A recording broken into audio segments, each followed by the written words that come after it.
Beaucoup de gens, et notamment les musulmans qui le disent, croient que l'islam n'est rien d'autre que l'affirmation de l'unicité divine. Or, comme je vais le montrer, l'affirmation de l'unicité divine ne sert qu'à asseoir l'autorité absolue du personnage de Mahomet. Autorité absolue du personnage de Mahomet qui sert à fonder l'autorité des chefs musulmans. Voici que dans un désordre qui sert à la confusion et donc empêche la réflexion, le Coran contient des versets qui présentent Mahomet comme un homme et un pécheur.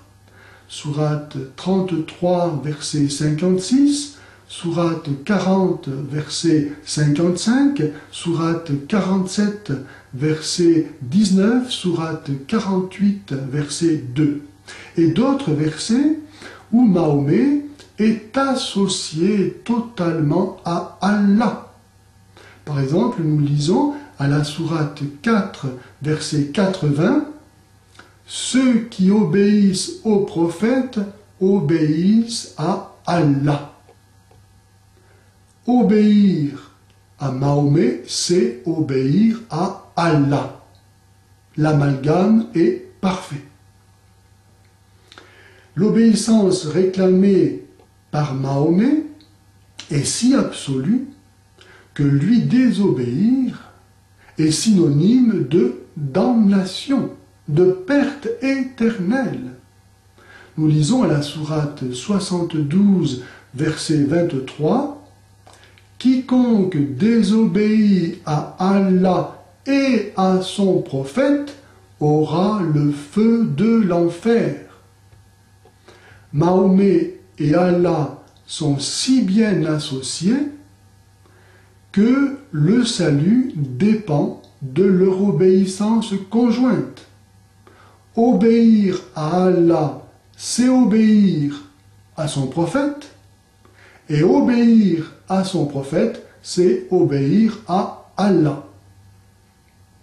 À la sourate 33, verset 36, nous lisons « Il ne convient pas à un croyant ni à une croyante de suivre leur propre choix en quelque affaire que ce soit, une fois qu'Allah et son prophète en ont décidé autrement.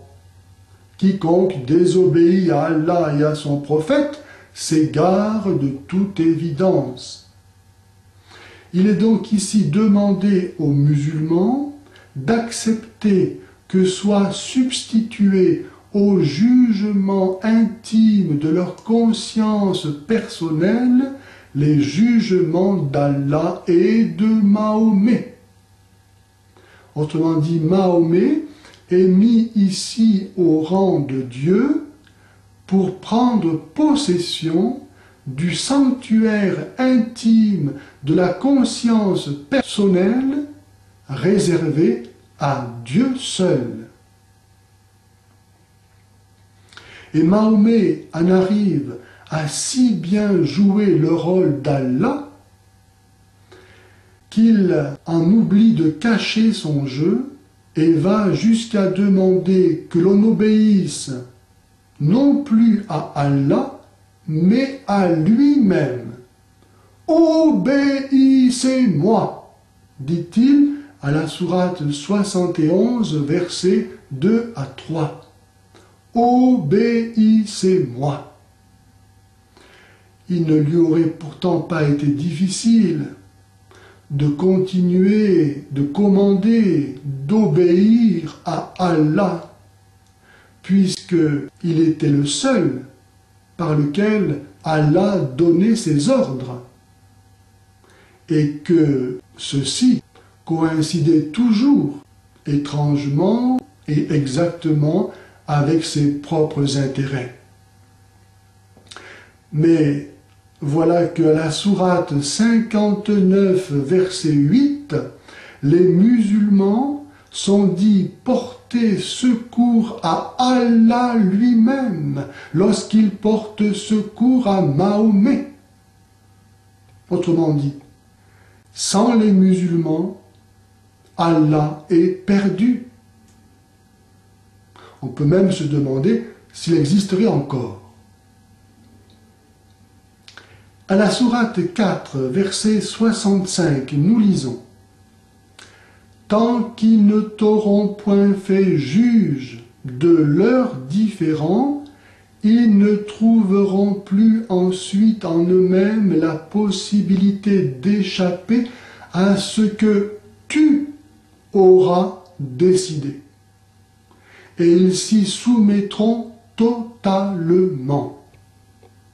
Dans ce verset, Allah institue donc Mahomet juge avec une autorité absolue qui demande une obéissance totale, laquelle est pourtant réservée à Dieu seul.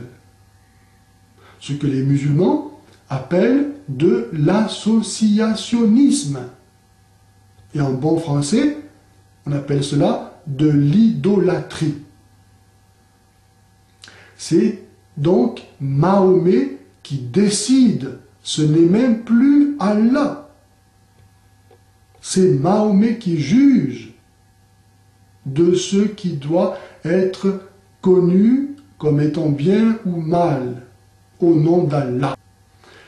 Mais comment les musulmans pourraient-ils aujourd'hui continuer à présenter à Mahomet leurs différends, puisqu'il est mort? Et s'ils ne peuvent plus aujourd'hui continuer à présenter à Mahomet leurs différends, comme le demande ce verset, que leur dit ce verset donc inactuel de la vraie nature du Coran éternel? Et par ailleurs, Mahomet était-il si intelligent et si sage qu'il aurait pu répondre à toutes les questions, même aux problèmes d'aujourd'hui? Fin de la parenthèse. Et voici le but caché de cette association entre Mahomet et Allah. Nous la trouvons à la sourate 4, verset 59. Ô vous qui croyez, obéissez à Allah, obéissez aux prophètes et obéissez à ceux d'entre vous qui détiennent l'autorité.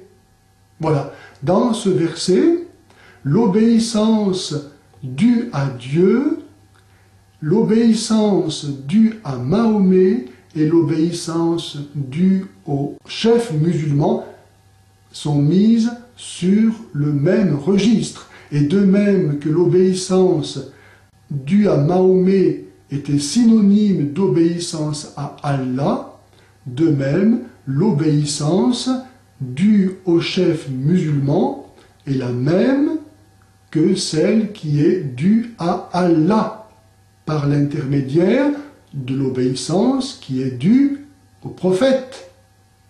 L'autorité absolue due à Mahomet sert donc à justifier l'autorité absolue réclamée par les chefs musulmans. Et en effet, si Mahomet, qui n'était qu'un homme et un pécheur, a joui d'une autorité absolue sur les musulmans au point de se substituer à leur conscience, pourquoi ceux qui aujourd'hui continuent son œuvre ne pourraient-ils pas continuer à jouir de cette même obéissance, où l'on voit comment la confusion entre islam et autorité personnelle de Mahomet sert à légitimer divinement la tyrannie. Tyrannie qui n'a pas cessé depuis 14 siècles de s'exercer sur les peuples soumis à l'autorité d'Allah, qui ont vu le sanctuaire intime de leur conscience personnelle violée par l'autorité d'un homme, afin de pouvoir servir à leur tour d'instrument de cette tyrannie dans le monde.